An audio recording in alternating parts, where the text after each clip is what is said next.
Good morning, all. I'm asked very regularly, how do I engage with conversations around difficult topics with people often that we deeply care about who are not seeing eye to eye with us? So I have 5 tips that really have transformed my life and continue to transform my life as I engage with challenging humans or humans who are not challenging when I'm in a challenging space, or topics that are particularly pinchy or sensitive. And the first one that is so easy to forget is nourishment. Now, most of these and most of the challenges that I found that if I am balanced, it is very, very, very difficult to trigger me. And one of the keys for me is nourishment. I've found that if my blood sugar is low, or I'm cranky, or I'm edgy, that's when I'm tempted to engage in some of these conversations. By nature, my ego wants to fix things when I'm uncomfortable. So getting comfortable, for me, is the first foundational piece to engaging with difficult conversations, and that begins with making sure my blood pressure is up, making sure that I have comfort. It doesn't have to be comfort food, but a warm drink for me is incredibly powerful. And before I engage with any piece with other people that is challenging, to make sure I slow down and look at my level of comfort. The second piece is expanding compassion. So for me, that means compassion for myself. It means compassion for the relationship. It means an evaluation of how important and what role this relationship plays in my life. Is this, whatever topic, worth more than the human I'm speaking with, or the relationship that they hold in my life? And seeking compassion for the old stories that are going on or have gone on in my head about inadequacy and fear, and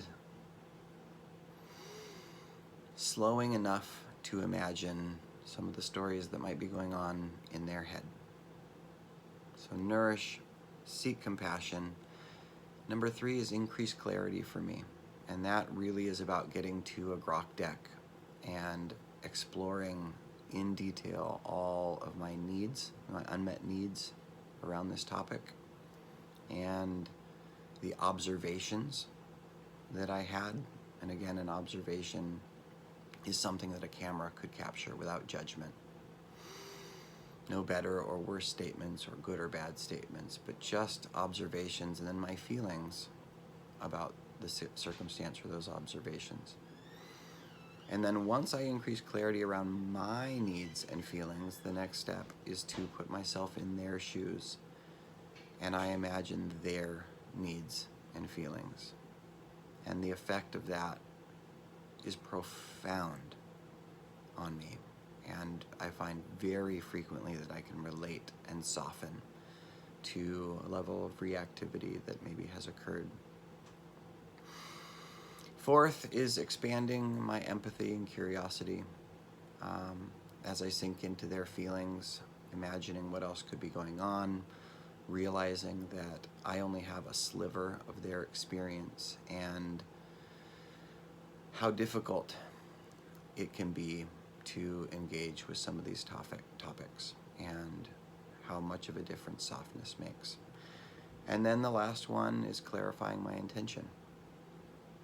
And what do I really want to get out of this? And how important is this result to the overall conversation? And I've found that as I do this, it paves the way for a level of connection and authenticity and clarity that